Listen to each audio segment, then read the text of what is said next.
kailangan ng ating bansa. Mga kababayan kong Montilipeño, kinararangal ko na iharap sa inyo ang isang taong may sapat na kalaman, may matatag na paninindigan, mataas na moralidad. Walang iba kundi si Congressman Attorney Rodante Marcoleta. Ang sabi nga, kay Marcoleta may pag-asa. Mga kababayan, palakpakan natin si Congressman Marcoleta. Palakpakan po natin! Isang simangot, seryosong tao to. Dapat kong magtrabaho, parang Miriam Santiago. Magandang gabi po sa ating lahat, sa inyo pong na dumalo sa gabing ito. Salamat po sa inyo. Kahit na marami po kayong gawain ay nagkita-kita tayo.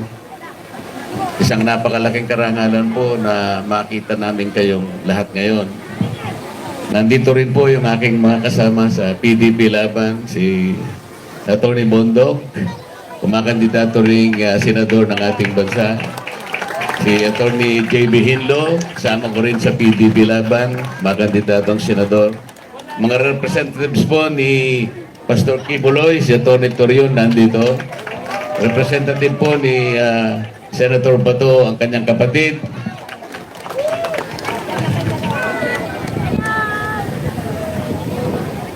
Ang representative po pala ni Senator Bongo, si Tatay Digong. Marami po akong itatanong sa inyo. Sasamantalahin ko po ang pagkakataon sapagkat nandito kayong lahat.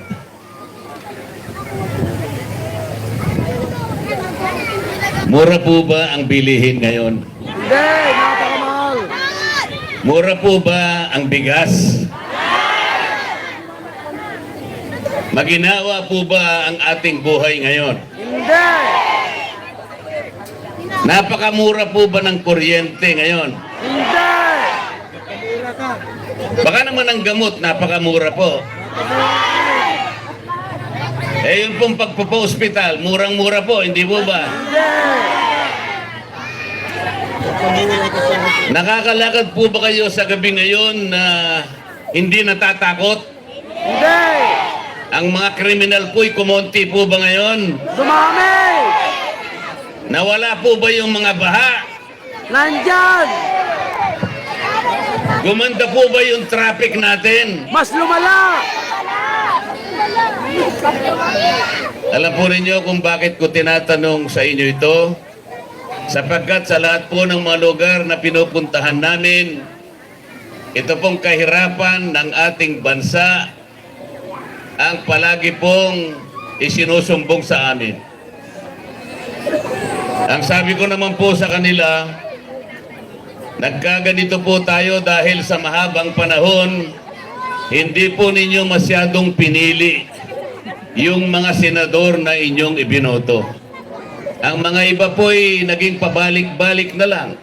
3 beses na nakabalik, 4 na beses na nakabalik. Pero ang kalagayan po ng ating bansa ay bagsak pa rin ang ating ekonomiya. Mahina ang ating institusyong pampolitika, pati po yung ating lipunan.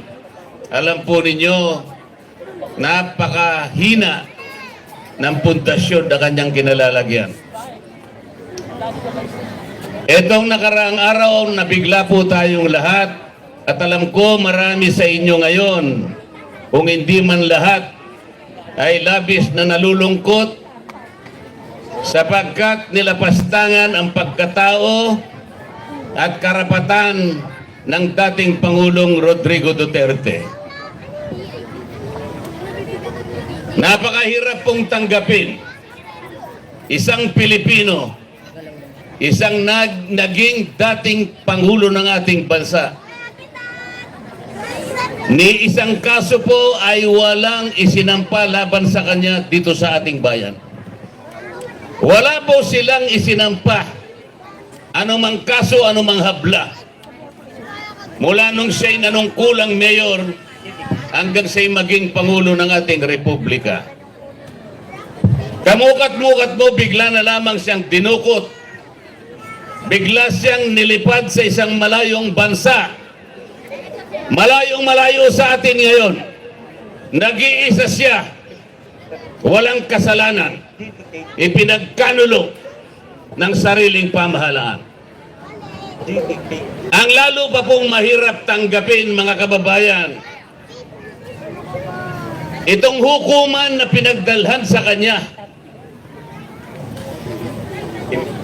na wala naman pong jurisdiction sa atin sapagkat ang ating bansa ay matagal nang kumalas bilang estadong kasapi doon sa tinatawag na Rome Statute.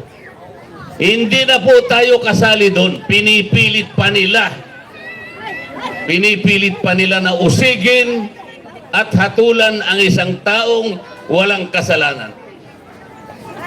Ang ICC po ay makakatulong lang sa suliraning pangbatas ng isang bansa kung ang hukuman ng isang bansa ay hindi gumagana. Kung ang mga piskalya sa isang bansa ay hindi gumagana. Yung ginawa po nila sa ating Pangulong Duterte ay sampal mula sa pinakamababang hukuman ng ating bansa hanggang sa pinakamataas na hukuman, ang Korte Suprema. Bakit po? Umaandar po ang ating hukuman, ang ating justisya. Tumatanggap sila ng anumang habla, ng anumang asunto na iahay hindi naman laban kanino man. Bakit hindi nila inasunto ang Pangulo nung siya'y nandito pa, nung siya'y nanunungkulan o pagkatapos na siya'y manungkulan? Wala po ni isa. Pagkatapos ay ganun ang kanilang gagawin. Ang isa pang hindi katanggap-tanggap, mga kababayan, itong International Court of Justice na kung tawagin ay ICC. Alam po ba ninyo kung saan nakabase itong hukuman na ito? Ito ay nakabase sa Netherlands. Isang bansa na ngayon ay patuloy pa rin na kumukup-kup, nagtatanggol at nagbibigay ng suporta sa mga komunista na kalaban ng ating gobyerno. Ito ang masakit.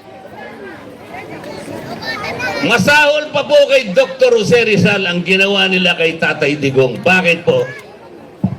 Si Dr. Jose Rizal hinatulan ng mga Kastila, ngunit nung panahon na yon ang ating bansa ay nasa ilalim ng Espanya. Pero ngayon, ang bansa natin ay isang bansang malaya. Isang bansa na independent, isang bansa na mayroong soberenya sa kanyang sarili. Bakit hatulan ang isang Pilipino, ang isang dating presidente? Ang pinakamasakit po ay ito. Bakit po ang presidente ng Russia, si Vladimir Putin, inisyuan din ng warrant of arrest nitong inutil na ICC ito? At meron din pong Interpol na nagbigay ng warrant of arrest. Bakit po hindi nahuli ang Vladimir Putin ng Russia? Ganon din po ang presidente ng Israel, Benjamin Netanyahu. Meron din pong warrant of arrest na inisyu ang ICC, ang inutil na ICC ito. Meron din pong ginamit na Interpol. Pero hindi rin po nahuli ang Benjamin Netanyahu. Bakit po? Sapagkat wala isa man sa kanilang mga kababayan ang nakipagsabuatan sa ICC para ipahuli at ikulong ang kanilang mga leaders. Hindi po kagaya dito. Hindi po kagaya dito. Tayo pa ang nakipagsabuatan. Para ang isang Pangulo na walang kasalanan kundi mahalin ang kanyang bansa ay sapilitang dakpin nalabag sa kanyang kalooban para siya ay usigin, para siya ay hatulan ng isang hukuman na kailanman na hindi natin kinikilala.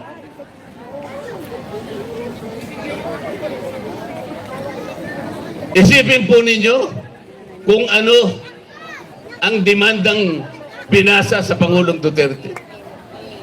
Siya daw ay nakapatay ng 43 tao sa pagitan ng 2011 at 2019. 8 taon. Yun po yung binasang demanda. Akala ko ba yung kanyang mga kalaban dito palaging sinasabi ang pinatay daw sa war on drugs 30,000 people. Hindi po, binasahan siya ng demanda doon sa Hague. 43 individuals sa loob ng 8 taon. Ibig sabihin, 5 di umano'y napatay sa loob ng 1 taon. Bakit nakalimutan po nila yung Mama Sapano Massacre? 44 na pulis ang pinatay sa loob lamang ng 1 araw. Bakit nakalimutan po yung Maguindanao Massacre? 58 ang napatay sa loob lamang ng 1 araw. Wala man lang isa na nagsuplong sa ICC. Si Vladimir Putin gumagamit ng missile sa giyera sa Ukraine. Ang missile hindi pumipili kung sino ang papatayin. Sanggol, matanda, babae, bata, kahit sino. Kung sino ang abutan ng missile. Yun po yung crime against humanity. It's a widespread and systematic attack on civilian population. Ganon din ang ginawa sa Israel. Ang mga missile ng Israel na pumupuksa ng maraming kalaban, yung Hamas, walang pinipili ang missile. Yun ang crime against humanity. Ang Pangulong Duterte, ang ginawa niya ay gumawa ng programa para durugin ang mga taong nagbebenta at nagpupus ng droga dito sa ating bansa. Sapagkat alam niya ang panganib ng droga. Ang droga ay sisira sa pagkatao ng isang human being, ng isang tao. Ang droga ay sisira sa isang pamilya. Ang droga ay sisirain niya ang lipunan. Ito ang ayaw mangyari ng dating Pangulo. Bilang Pangulo ng bansa, katungkulan niya na proteksyonan ang mamamayan. Yun ang kanyang tungkulin bilang inihalal na Pangulo ng isang bansa. Walang tumutol dito kahit isa. Walang kumontra dito kahit isa. Ito'y binadgetan pa ng ating pamahalaan sa napakahabang panahon. At nakita natin kung ano ang resulta nito. 43 tao daw ang napatay. Hindi man lang siya binigyan ng pagkakataon na sagutin ang demanda laban sa kanya. Sa pilitan siyang kinuha at dinukot at pagkatapos inilipad sa malayong lugar. Alam ko po, nagdurugo ang inyong puso. Naiintindihan ko po kayong lahat. Huwag po kayong mawawala ng pag-asa. Huwag na huwag kayong manghihina ng loob. Alam po natin, makatarungan ang Panginoon Diyos. Darating po ang panahon, may tatama nating lahat ang maraming kamalian na nangyari at nangyayari pa sa ating bansa. Umpisahan po natin sa susunod na Mayo.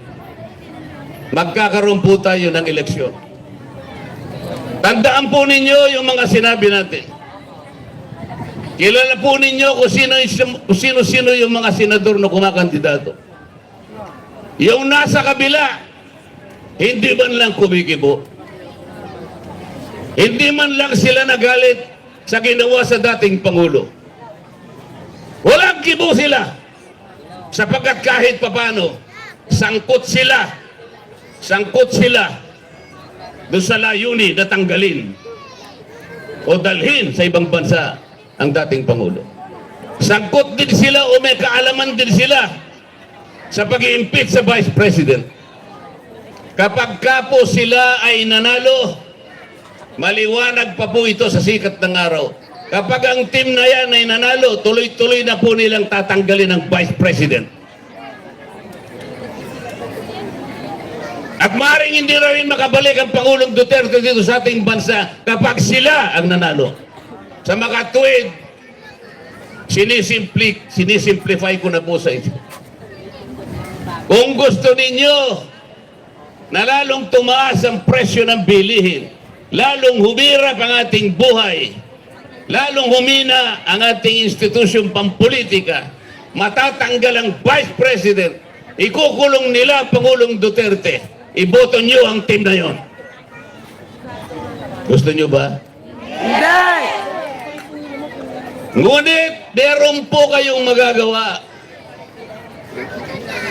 Yung team ng PDP laban, yung team suka na kanilang sinabi, sila ang pipigil sa kanilang mga balakin.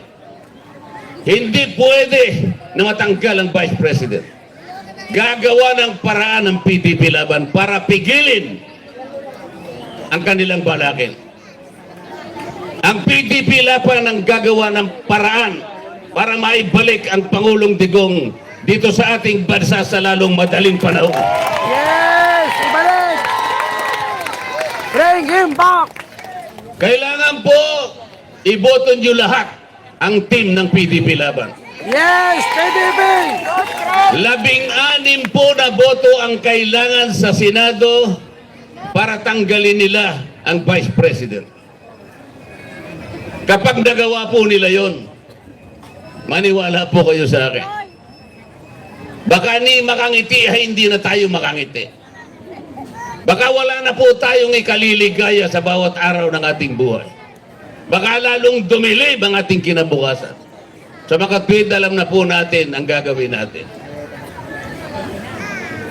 Yung team na yon, kilala nyo naman yung team na yun eh. Tingiwi! Yung team na yon, Tingiwi! o yung team suka. Timbangag! Yung team suka po, may asin. Katulad po ninyo, napakarami po, lahat po kayo, may asim pa. Sana all! Yung team naman na yun, ewan ko kung anong lasa nun. Ah, Isip-isipin naman ninyo. Ewan ko kung madi-describe ninyo yung team na yon. Ang sabi nila tingnan po ninyo yung record ng aming team. wow! Mario Joseph na record. Anong record? Record!